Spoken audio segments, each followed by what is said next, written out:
hours a day, 365. And this week is the week to go to LeBerge, watch the Super Bowl at the Stadium Sports Bar or on the casino floor, make your bets at any of the kiosks where you can bet on the Super Bowl. Or if you want a little, go live or, go talk to the folks at the sports book, you can do that as well. There's no better place to be this weekend than LeBerge Casino in Baton Rouge. It's going to be a lot of fun over there now that you can do sports betting. The place to be for the Super Bowl. TK joining us as he does every Friday from Tremonti's Meat and Seafood. On today's show, we're going to get into talking, of course, more about the Super Bowl. Also, the NFL Awards show was last night. Andrew Whitworth took home the Walter Payton Man of the Year award, the former LSU offensive lineman who's almost as old as Tommy. And he had a fantastic acceptance speech. So we'll get into that. Also, the LSU Lady Tigers, Kim Mulkey and the gang, they win last night. They just continue to roll. They had nearly 7,000 at the PMAC. Big win for them. The boys trying to do the same this Saturday. They take on Mississippi State, 7 o'clock Saturday night. Plenty of good seats available. Trying to win back-to-back games for the first time in a few weeks. And a winnable game. They'll be favored. We don't know the line yet. Won't be out till a little bit later, but they'll definitely be the favorite there. And what else we got, TK? The week that was for the New Orleans Saints, some reactions, some fallout. Oh, we'll talk about their offensive line coach, or we don't know yet what his role will be, but we'll get into a couple new hires for Dennis Allen. Stephen Miller, good morning. Good morning to everybody that's watching us on Facebook. Make sure you like and share. Help us out. Let some folks know that we are on the air. Tommy, first off, as we get a little bit closer to the Super Bowl, how does this Super Bowl, I guess, in your enthusiasm compare to others in recent 10 years, the last 10, I guess since the Saints? Is this for you? Is it per usual? Is it normal for you? No, it's a little bit above normal. And obviously the Saints Super Bowl is something, we look forward to. And I spent that whole day in the French Quarter and stayed in New Orleans and had a great time. But this one's the next one that's been most intriguing, interesting to me, in part because of the LSU flavor, in part because of the Joe Burrow story. Yeah, the Rams story is not a bad one either. You got 2 number 4 seeds. I just think it's I'm looking forward to the game. I can't wait for when the ref blows the whistle and somebody kicks off. And, I've been talking about it all week. I was on the radio in Monroe this morning talking about it. And it's going to be fun. I'm ready for it. Normally, Ronnie, I've been doing this a long time. I'm just like, okay, whatever, maybe a national championship game in college football or the Final Four, which is coming up, I get a little more interested in. My level for this is the only time I've been more interested in a Super Bowl was when the Saints were playing in the Super Bowl, being a native of New Orleans and growing up there and a little kid when the Saints were born. I'm fired up. And, look, I've read so many things, listened to so many podcasts. Been a guest on a lot of shows this week with good friends that do the same thing. And obviously we got our deal here, and we'll be on the radio tomorrow. I'll actually be doing the doubleheader tomorrow. Sports Shorts Radio 10 to 12, Hold the Rope Radio 1 to 3. I'm primarily talking about the Super Bowl. In fact, on Hold the Rope, we're going to have Jimmy Williams, former Episcopal guy who played in 2 Super Bowls. He'll be with us on the show to talk about what it's like to run out on the field for a Super Bowl. I'm excited, Ronnie. I'm looking forward to it very much. So, Chance, with an interesting point here. Former LSU players win 3 awards yesterday. The Comeback Player of the Year, of course, Joe Burrow. The Rookie of the Year award, Jamar Chase, and the Walter Payton Man of the Year, Andrew Whitworth. The coolest thing for me, Tommy, is the story of Andrew Whitworth and Joe Burrow, how they both had knee injuries. Last year, and they had never met. Of course, they knew who each other were. Joe Burrow growing up in Ohio, being a Bengals fan. Whitworth's a legendary Bengals player. And, of course, the LSU tie and Whitworth, all that, the LSU connection. But they had never met. And they both had injuries to their knees. And then they both kind of became friends. Burrow and his girlfriend went and hung out with Andrew Whitworth all day one day and watched NFL football in December one. And then they hung out a few more times. So that's really cool. You got to believe. Imagine them sitting on their sofa like you or I doing on a normal Sunday afternoon, and then a year later you're playing in a Super Bowl. I'm sure neither one of them dreamed the other would be there, not to mention both of them. Yeah, it's kind of a crazy story. It's a cool story. It's one of those great things about sports that when you learn about it, you go, man, how great is that? And there's lots of stories like that. But, obviously the tie here. Ronnie, I remember many years ago when Jacques Doucet had his celebrity softball game and Andrew Whitworth was there. This one was at Tiger Park, the softball field. I remember sitting around, about 3 or 4 of us talking with Andrew Whitworth. And number one, I couldn't believe how thin he was. Yeah. And I know he's 6'7", but you think of tackles in the NFL and you think of big burly guys. I mean, he's cut out of a block. I mean, he was really, and I really enjoyed that visit. It was a group of about 5 of us, and he was very, very nice, a class act all the way. But that's a cool story about him and Burrow, and I'm sure they'll hug after the game, maybe swap some jerseys. Obviously, you got the LSU tie there. LSU. This is I read this. Michael Barnett just released this morning. 21 straight years, there's been at least one LSU player in the Super Bowl, and that ties the record. Georgia's got the same kind of record going, so that's amazing. LSU's got more players, so especially if you count the practice squad. Because I didn't know this, but Thaddeus Moss is on the Bengal practice squad. Now he won't play in the game, but you got Shelvin and Burrow and Chase, and then you got Whitworth and Beckham. I mean, a lot of LSU flavor, and the ratings in Louisiana are going to be through the roof, no doubt. Stephen Miller, one of our loyal viewers, of course, did he stalk Big Wit in high school? Is that what he said? I can still see Big Wit when he was in high school coming over Big Wit to my in-laws most nights to eat dinner, watching him play basketball. Yeah, that's the thing. Yeah, he was a good athlete, all that. So the interesting thing about Andrew Whitworth was, he was a part of that that West Monroe dynasty when Don Showles was there as the head coach, and they really got things rolling in the mid-'90s, and then kind of for the next 20 years became the team in the highest level of classification and in this high school football in the state of Louisiana. And Whit was, of course, a part of that 2003 national championship team, but under Saban. But, he's such a nice guy. You didn't know he was going to play 20 years in the NFL back then because, he was just so nice. You think of offensive lineman being like an Eric Andelsack. Eric Andelsack fit the mold of what an offensive lineman was in the NFL, which you thought that was back in the 80s and 90s. I mean, this guy was, you look at him wrong, you think he's going to fight you. Whit wasn't that kind of guy, but he was just super athletic. And Steven mentioned playing basketball. That's what you want out of a left tackle in the NFL. Somebody's got great feet, long reach. Obviously you got to be tough. And he's proven to be a warrior at his age to come back from that injury he had a year ago at 40 years old and a knee injury and to keep going. It's just absolutely incredible. And to pick up the Walter Payton Man of the Year award, Tommy, that's an award that means a lot to especially older players. That award even means more. That award is kind of, that's like off the football field. And it just shows the class act that he is, the family guy that he is, and so many people that he's helped that we don't even know about in different groups and organizations. I mean, and his longevity. When Brady retired, he became, I think he's the oldest guy in the NFL now. I mean, and Ronnie, when you think back, look at the LSU linemen that have played like super long careers, from Kevin Mawai, Todd McClure, Andrew Whitworth. I mean, Alan Faneca. I mean, I'm sure I'm leaving somebody out, but Lance Smith. But I mean, these guys, they just put their head down and keep working. And I think that's a fantastic thing, and it's good for LSU. And it speaks to the quality of those people and the hard-working athlete you are. You don't stay in the NFL for a long time if you're not working your tail off. Basically 365 days a year. Maybe you take a week off, when the season ends, and then you get right back after it. So every team nominates a Walter Payton Man of the Year, and just for being nominated, each person has the ability to get up to $40,000 from the NFL for charities and stuff that you want to earmark. I mean, you don't have to give it all to one charity. You can spread it around. But Andrew Whitworth, for being the Man of the Year for the whole league, is going to pick up $250,000 that he's able to sprinkle around to whatever charities and organizations he wants.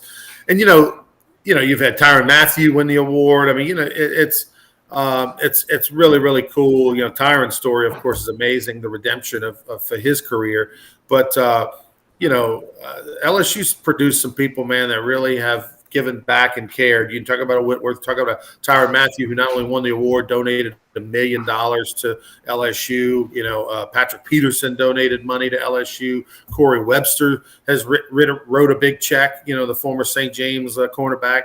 There's a lot of other, obviously, monies behind the scenes. Those are some of the bigger donations that have been very public. But it's always good, man, that those players remember where they came from. And Andrew Whitworth is a class act. He'll have his jersey retired in Cincinnati and probably the same in Los Angeles. Look at Chance's comment. I know you wanted to comment about that. Talking about the have a great speech after winning the award. I tell you, if you haven't, it's all over YouTube. You can go check it out. He gave a great accepted speech, and of course he's a beloved figure. But one of the cool stories was he talked about playing Detroit, and a player coming running across this year to shake his hand, and it was a player he didn't recognize, and the guy was kind of on a beeline for him, and he's thinking to himself real quick, like, hey, this young player, I don't know him. Did I play with his dad? Did his dad coach me or something? Like, is it somebody I he didn't recognize him. When the guy came up, he said he grew up in Cincinnati, and Whitworth used to go to the Boys and Girls Club, on the regular. And when he was there, he would sit down and talk with this, young man and kind of mentor him. And, more than once. I mean, it happened more than once. And he just was talking about and he told Whit, hey, thank you. And he said, you'll never know how much that impacted my life, how much I needed that. I appreciate that and what it meant to me. And I mean, and he got emotional when he was telling the story, as you can imagine. And it's so crazy, Tommy, to think that, who knows how much time he really spent with him having conversations, 10 minutes, 5 minutes, 15 minutes. And to think that little piece of time impacted that young man's life so much is incredible. Well, and it goes to something I've told a lot of high school kids. You never know who's watching you, okay? You never know who's paying attention to you and idolizing you and wanting to be like you. Especially, or you start playing at LSU or some other school. And that's why you always got to do the right thing. And Whitworth certainly did that. By the way, Chance Babin also wanting people to let people know Peanut Tillman, also a former man of the year. And, of course, Peanut Tillman, what a great guy Charles is. He played it for the Raging Cajuns. He got inducted last year into the Louisiana Sports Hall of Fame, lives up in Chicago, does a lot of good work. He's a fantastic guy.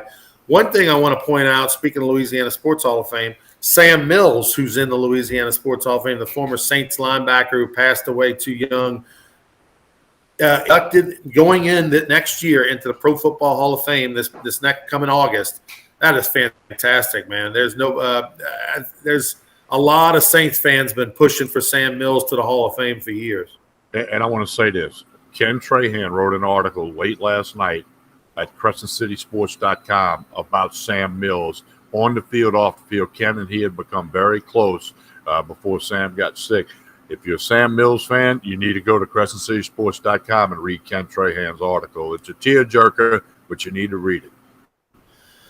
Sam Mills, of course, has a statue outside of the Carolina Stadium. Played for the Panthers. I was an assistant coach for the Panthers, but he's going in, he's going in for his playing career with the Dome Patrol and the Saints. And I agree, best linebacker crew ever. I don't know if it's the best linebacker crew ever because the Giants had a pretty good one as well, but it's the best poster, that's for sure. I had that poster on my wall of the Dome Patrol at night outside the Superdome. I had that on my wall in college, and that's the legendary poster. But I'll tell you a story. I wasn't the president of the Louisiana Sports Hall of Fame when he was inducted years ago.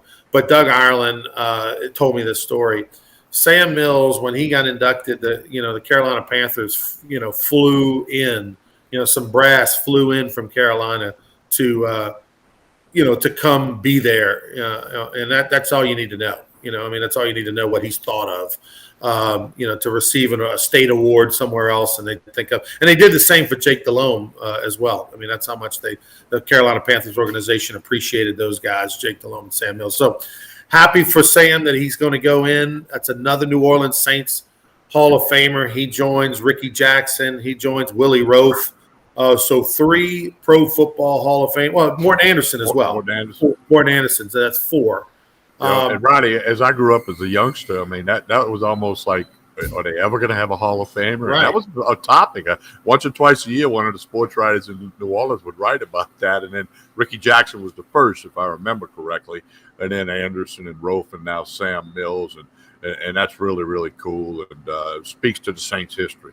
Yeah, and Chance Lett reminded us that he was a great USFL player. He played for Jim Mora with the Philadelphia Stars. That's how he got to the NFL. And that's how he got to the NFL. Had, the inside info on him and said, "Hey, I'm now with the Saints. Right, come play with us." And now he's a Hall of Famer. So the 5'9", Tommy. 5'9". Yeah, no. I remember seeing him in person in the dome, and I'm like, "Are you serious?" But, right. Two people. Like, I remember when I saw him, I was like, "Holy smokes!" But let me tell you the other story that I couldn't believe how short the guy was. Playing golf in Bessemer, Alabama. Guy in the group in front of me was Charles Barkley. Ronnie, he's not 6'4", and he led the NBA in rebounding 1 year. Right. He's every bit of 6'3.5", but he's not. I mean, I'm 6'3". I stood next to him like, you gotta be kidding me. You led the NBA in rebounding? Yeah. Anyway, I got a little size. Yeah, they listed him at 6'6" in the program, and for years people said, "Nah, he's 6'4", 6'4.5". Maybe by the time you saw him, he was a little bit older, but and you shrink. Yeah, he wasn't playing when I saw him. But they said he was definitely under 6'5", and that's incredible. That a 6'4", 6'4.5", whatever player would lead the NBA, and when you in a time when you had unbelievable athletes, you got Olajuwon and Jordan, and the game was so much more, and the game was so much more physical then. Right. I mean, now Barkley, I don't know if he could have led a rebounding now because he's just push people out of the way with his body. It's a different game anyway. One of the things going on besides the Super Bowl, and we'll make our Super Bowl predictions here in just a second, is the Phoenix Open golf tournament, which, you don't have to be a golf fan or know anything about golf, Tommy, to appreciate the Phoenix Open. They generally, now this is pre-COVID, the year before COVID happened, and they would have over 500,000 fans for 4 days. Easily over 500,000 fans. I think maybe more than that, maybe over 600,000 fans. It is a party like second to none. There's not anything. I mean, the Phoenix Open and the Masters are the two best golf tournaments to go for very different reasons.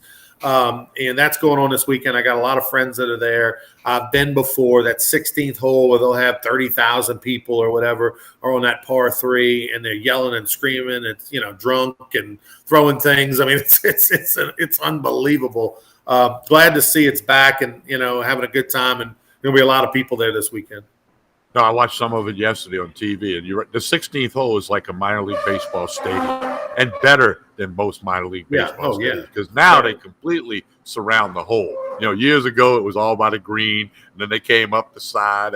Because the hole's not that long. It's about the size of a baseball park, actually. If it's 150 yards, that's 450 feet dead center. So no, it's there's a couple aerial pictures of that's really remarkable, and those people have fun watching golf, and it's a huge story each and every year. It's always Super Bowl weekend. Now, if you're a golf nut, they're going to tee off real early Sunday because they want to get out of the way for the Super Bowl.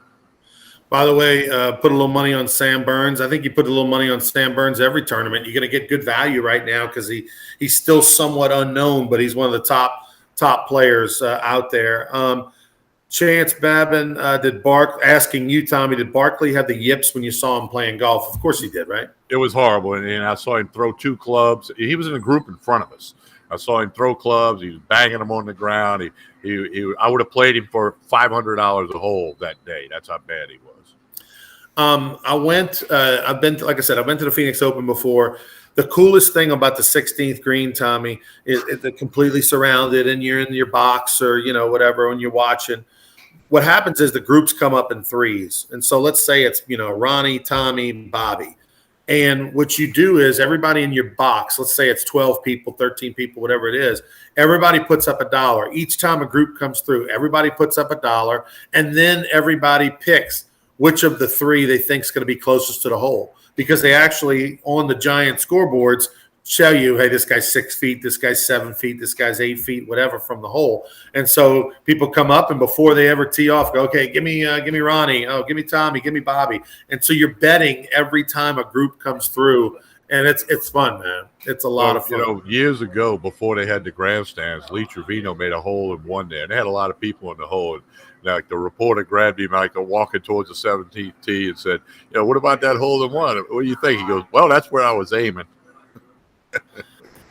And then they have the concerts after every day, and it's awesome. And I'm telling you, it's like a mini Mardi Gras, really. Yeah. Everybody should do it once. Like I said, you don't have to be a golf fan. You just need to be a fan of great weather, lots of fun, dancing, and just having a good time. That is the place to be. They even have spotters in the restroom saying, we got to That's good, Chance. Very nice. Good one. 1-0 Chance. And then he said the Masters is the best Rantz sporting event ever that I've attended. I agree with that. Been to the Masters. It's absolutely flawless. All right, TK, that time you're over at Tremonti's Meat and Seafood. We got the Super Bowl this weekend. I know a lot of folks need to get their tailgate plates or want to get some food. Tremonti's is the place to be. But what are you thinking about the game? Well, hey, they got brisket $2.99 a pound right now, Ronnie. You can't beat that. Brisket $2.99 a pound, and they got jumbo lump crab meat $29.99 a pound. Get your steaks, get your wine. Super Bowl, Valentine's Day is Monday. Tremonti's Meat and Seafood's got it going on. There's no doubt about that. Brisket, $2.99 a pound. I mean, that's all I got to say. Stop by. All right, so look, I forgot to bring this up. Speaking of brisket, I mean, my God. I mean, so yesterday at Buc-ee's, I go to Buc-ee's and I get the brisket sandwich and I get the pulled pork sandwich. And, of course, Mama Janet said, get the pulled pork. Like, that's the thing to get. I talked to an aunt of mine. They go to the Buc-ee's. Get the pulled pork, get the pulled pork. So I get them both. Here's my analysis, Tommy.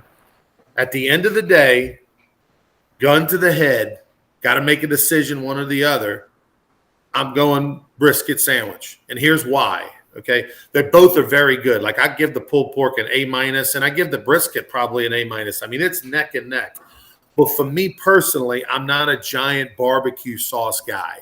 And the pulled pork is tossed. There's a lot of barbecue sauce in it. So it makes it a little bit tangier than I would like. Although very good. Like, if I didn't know the brisket sandwich existed, I'd kill that pulled pork and be happy about it.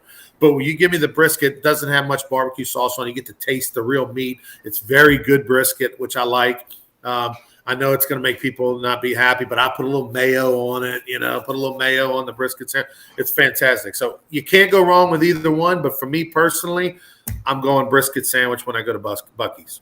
I would go brisket as well, and I'd throw a little mayo on it, or some brown mustard. That's really good stuff. And they have the chopped brisket, and then they have the sliced brisket. I went sliced brisket. Slice. You got to go slice it. Again, brisket, $2.99 a pound at Tremonti's. You can come. Got a guy called this morning. He's having one shipped to Katy, Texas. I mean, $2.99 a pound. You can't beat it. All right, so give me the Super Bowl picks, man. You've been studying it for 2 weeks. MeatandPotatoesUSA.com's got winners and predictions, but tell me what you think's going to happen. Well, we got money back guarantee on all Super Bowl picks on MeatandPotatoesUSA.com. We got Stephen Miller hit another basketball game last night. He's been on fire with that. But here, I got a free pick for everybody. It's a prop bet. I'm going over 42.5 yards on the longest touchdown play. Not a field goal. Longest touchdown play, bet over 42.5 yards. I just think with all them superstars that they got out there, all them playmakers, special teams, I'm going over 42.5 yards on the longest touchdown play in the game. Doesn't matter which team. That's my prop bet, my free Sports Shorts daily pick for everybody on the Super Bowl. And, of course, I'll have my pick at MeatandPotatoesUSA.com. So over 42.5. Okay. There's like 10,000 prop bets. I am always a tails never fails on the coin toss. Okay, so there you go there. And I like. I need to know I don't even know who's singing the anthem this year. I need to look that up. Look that up, Tommy. If you can tell me. I don't know who's singing that. Let me. So maybe somebody can look it up for us and let us know as I'm trying to. As far as the game is concerned, and it's clear that any of us that are LSU fans are going to be, thinking with our head instead of our heart, or thinking with our heart instead of our head on this one, because we're all pulling for Joe Burrow. We're all pulling for the Cincinnati Bengals and Joe Burrow and Jamar Chase if you're an LSU guy. All except those that went to high school with Andrew Whitworth or Stephen Miller or his wife or former teammates. But 90% of the LSU fans are going with Joe Burrow because of what he did in recent history and won the Heisman and led him to a national championship with the most dominant year in the history of the sport. That said, I do agree with you, Tommy, in that, come on, it's the Super Bowl. You got some value if you go money line. Yeah, you can take the Bengals plus 3.5 or 4 or whatever you end up getting. But isn't it more fun to pull for a team to win or lose? And so I think that's where I'm going to go. I'm not going to go gigantic because I want to be able to enjoy myself. And if I lose, so what? But I'm gonna put a couple $100 down on Joe Burrow.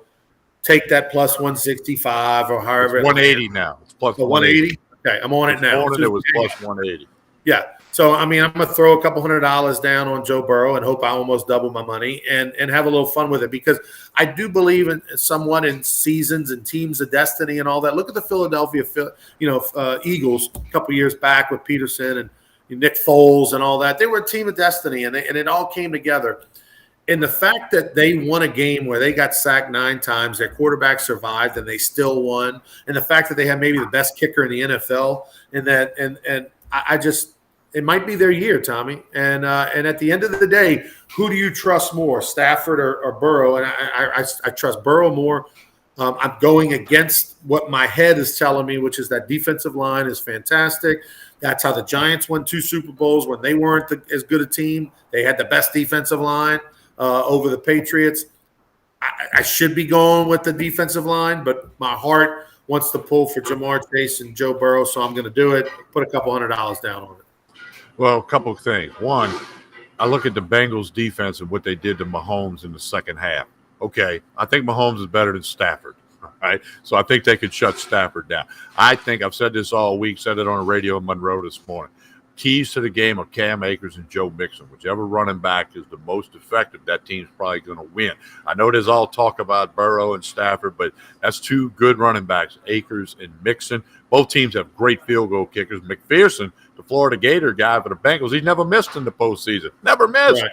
Now, maybe we just jinxed him. I don't know. But, hey, plus $1.80, all I'm going to say is that's very attractive if you're trying to manage money. All right, Tommy, we'll be back Monday morning. You'll be at Tremonti's, and we'll be breaking down the Super Bowl, and we'll see who wins and who loses and all that sort of thing. The good news is that we'll be excited for either team, because obviously with Andrew Whitworth and Odell Beckham Jr. and over there in Los Angeles, that's a great story for them as well. Also, it came out this week that Odell Beckham Jr. was this close to picking the New Orleans Saints when he got released by the Bengals, and hey, he picked right. He picked right, no question about it. All right, TK, have a good one, man. We'll see you on Monday. All right, Ronnie, everybody have a great weekend. Enjoy the Super Bowl. Let's hope it's a great game. All right, everyone, like and share. And remember, when you go to Buc-ee's, get the brisket sandwich.